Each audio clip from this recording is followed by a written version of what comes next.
Hi all, അസ്സലാമലൈക്കും. Welcome back to Silna's kitchen. ഇന്നത്തെ recipe pasta വെച്ച് ഒരു അടിപൊളി ടേസ്റ്റി ആയിട്ടുള്ള ഒരു പായസത്തിന്റെ റെസിപ്പിയാണ്. ഒരു തവണ ഉണ്ടാക്കി കുടിച്ചു കഴിഞ്ഞാൽ പിന്നെ നമുക്ക് വീണ്ടും വീണ്ടും ഇതേപോലെ തന്നെ ഉണ്ടാക്കി കഴിക്കാൻ വേണ്ടി തോന്നും. അതുപോലെ തന്നെ പാസ്ത വെച്ചിട്ട് നമുക്ക് ഈ രീതിയിലും ഉണ്ടാക്കി കഴിക്കാമെന്നുള്ളത് പലർക്കും അറിയാത്തൊരു കാര്യമാണ്. അപ്പോൾ ഇതെങ്ങനെയാണ് തയ്യാറാക്കുന്നതെന്ന് അറിയാനായിട്ട് വീഡിയോ സ്കിപ്പ് ചെയ്യാതെ മുഴുവനായിട്ടൊന്ന് കണ്ടു നോക്കണേ. റെസിപ്പിയിലോട്ട് കിടക്കുന്നതിന് മുമ്പായി സിൽനാസ് കിച്ചൺ ചാനൽ ആദ്യമായിട്ട് കാണുന്നവരാണെങ്കിൽ പ്ലീസ് ഒന്ന് സബ്സ്ക്രൈബ് ചെയ്തേക്കണേ. ഒപ്പം തന്നെ ഈ വീഡിയോസ് നിങ്ങൾക്ക് ഇഷ്ടപ്പെടുകയാണെങ്കിൽ ഒരു ലൈക്ക് ചെയ്ത് ഷെയർ ചെയ്ത് സപ്പോർട്ട് ചെയ്യാനും മറക്കരുത്. ഇനി നമുക്ക് ഇതെങ്ങനെയാണ് തയ്യാറാക്കുന്നതെന്ന് നോക്കാം. അപ്പോൾ നമ്മുടെ ഇന്നത്തെ ഈ ഒരു സ്വീറ്റ് അല്ലെങ്കിൽ പായസം തയ്യാറാക്കാനായിട്ട് ഞാനിവിടെ ആദ്യം തന്നെ മിക്സിയുടെ ജാർ എടുത്തിട്ട് അതിലേക്ക് 250 ml കപ്പിൻ്റെ അളവിൽ 1.25 കപ്പ് പാസ്ത ഇട്ട് കൊടുക്കുന്നുണ്ട്. ഈ ഒരു പാസ്ത നമുക്കൊന്ന് പൊടിച്ചെടുക്കാം. നമ്മുടെ റെഡിമെയ്ഡ് പാലാട മേടിക്കാൻ കിട്ടുമ്പോൾ അത് ചെറുതായിട്ട് പൊടിയായിട്ടല്ലേ ഉണ്ടാവുക. ആ ഒരു പരുവത്തിലാണ് നമ്മൾ ഇതിനെ പൊടിച്ചെടുക്കുന്നത്. ഒരുപാട് പൊടിഞ്ഞു പോകരുത്. ഞാൻ ഇപ്പോൾ അതിൻ്റെ പരുവം കാണിച്ചു തരാം. ഇപ്പോൾ ഞാനിത് കയ്യിലെടുത്ത് കാണിച്ചു തരാം. ഈ ഒരു പരുവത്തിലാണ് നമുക്കിത് പൊടിച്ചെടുക്കേണ്ടത്. പൾസ് മോഡിലിട്ടിട്ട് 1-2 പ്രാവശ്യം ഒന്ന് കറക്കി എടുത്താൽ മതി.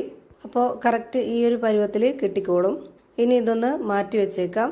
അടുത്തതായി ഇത് തയ്യാറാക്കുന്നത് എങ്ങനെയെന്ന് നോക്കാം. അതിനായിട്ട് സ്റ്റവിലേക്ക് ഒരു കടായി വെച്ച് കൊടുത്തിട്ടുണ്ട്.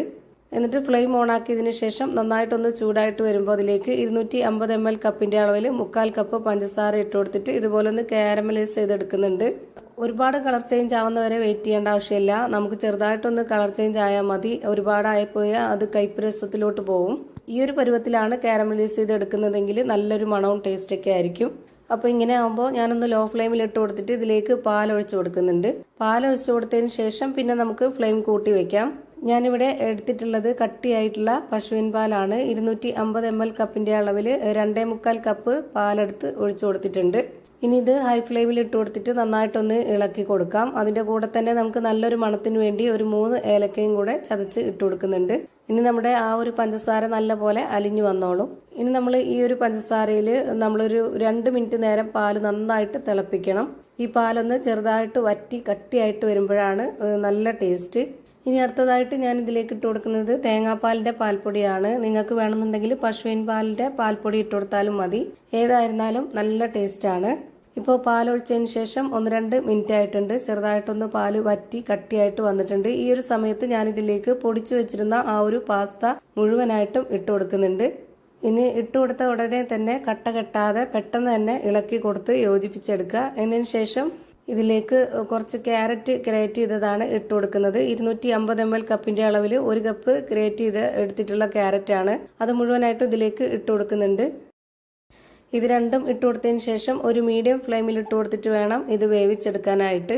ഇത് വെന്ത് വരുമ്പോഴത്തേക്ക് നന്നായിട്ട് കട്ടിയായിട്ട് കുറുകി പോകുന്നുണ്ട് എന്നുണ്ടെങ്കിൽ നമുക്ക് വേണമെന്നുണ്ടെങ്കിൽ വീണ്ടും പാലൊഴിച്ചു കൊടുക്കാം. അതല്ലാന്നുണ്ടെങ്കിൽ വെള്ളം ഒഴിച്ചു കൊടുത്താലും കുഴപ്പമില്ല.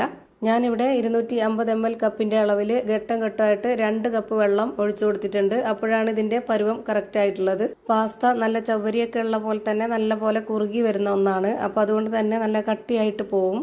അപ്പോൾ നമുക്ക് ഏത് പരുവത്തിലാണോ വേണ്ടത് ആ ഒരു പരുവത്തിൽ നമ്മളിതിനെ റെഡിയാക്കി എടുക്കുക.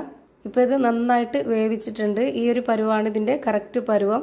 ഇപ്പോൾ കുറച്ച് ലൂസായിട്ടാണ് ഇരിക്കുന്നത്. ആ ഒരു പരുവത്തിൽ നമ്മൾ ഇതിൻ്റെ ഫ്ലെയിം ഓഫ് ചെയ്ത് കൊടുക്കുക. ഒരു 5 മിനിറ്റ് കഴിയുമ്പോഴേക്ക് നന്നായിട്ട് കറക്റ്റ് പരുവത്തിൽ കുറുകി കിട്ടും. ഇപ്പോൾ ഞാനൊരു പാൻ വെച്ച് കൊടുത്തതിന് ശേഷം അതിലേക്ക് ഫ്ലെയിം ഓണാക്കി കൊടുത്തിട്ട് ഒരു 2.25 സ്പൂൺ അളവിൽ നെയ്യ് ഒഴിച്ചു കൊടുത്തിട്ടുണ്ട്. അതിലേക്ക് ഇനി കുറച്ച് അണ്ടിപ്പരിപ്പും അതുപോലെ തന്നെ ഉണക്കമുന്തിരിയും ഇട്ട് കൊടുത്തിട്ട് ഇതുപോലെ നന്നായിട്ടൊന്ന് മൂപ്പിച്ചെടുക്കുന്നുണ്ട്. എന്നിട്ട് നമുക്ക് ഇതിന് മുകളിലേക്കായിട്ട് ഒഴിച്ചു കൊടുത്തിട്ട് ഇതുപോലെ നന്നായിട്ടൊന്ന് ഇളക്കി കൊടുക്കാം. ഇപ്പോൾ നല്ല പരുവത്തിന് കിട്ടിയിട്ടുണ്ട്. നന്നായി കുറുകി വന്നു. എപ്പോഴും ഒരേ രീതിയിൽ ട്രൈ ചെയ്ത് നോക്കാതെ ഇതുപോലെ ഒന്ന് വെറൈറ്റി ആയിട്ടൊന്ന് ചെയ്ത് നോക്കുക. കുട്ടികളുള്ള വീട്ടിലൊക്കെ സ്ഥിരമായിട്ടല്ലെങ്കിലും വല്ലപ്പോഴും ഒക്കെ മേടിക്കുന്ന ഒരു ഐറ്റമാണ് പാസ്ത. അപ്പോൾ നമ്മൾ ഒരു തവണ ഇതുപോലെ ഒന്ന് ട്രൈ ചെയ്ത് നോക്കുക. അപ്പോൾ നമ്മുടെ അടിപൊളി ടേസ്റ്റി ആയിട്ടുള്ള വെറൈറ്റി ആയിട്ടുള്ള ഒരു പായസം റെഡിയായി കിട്ടി. അപ്പോൾ ഇത്രയേ ഉള്ളൂ ഇന്നത്തെ വീഡിയോ ഇഷ്ടമായാൽ ലൈക്ക് ചെയ്യാനും കമൻറ്റ് ചെയ്യാനും ഷെയർ ചെയ്യാനും മറക്കരുത്. അതുപോലെ തന്നെ ഞാനിടുന്ന പുതിയ വീഡിയോസ് നോട്ടിഫിക്കേഷനായിട്ട് കിട്ടുന്നതിന് വേണ്ടി സബ്സ്ക്രൈബ് ചെയ്ത് ബെല്ലൈക്കൺ അമർത്തി അതിൽ ഓൾ എന്ന ഓപ്ഷൻ എനേബിൾ ചെയ്ത് കൊടുക്കാനും മറക്കരുത്. പുതിയൊരു വീഡിയോയുമായി വീണ്ടും വരും. Thank you for watching.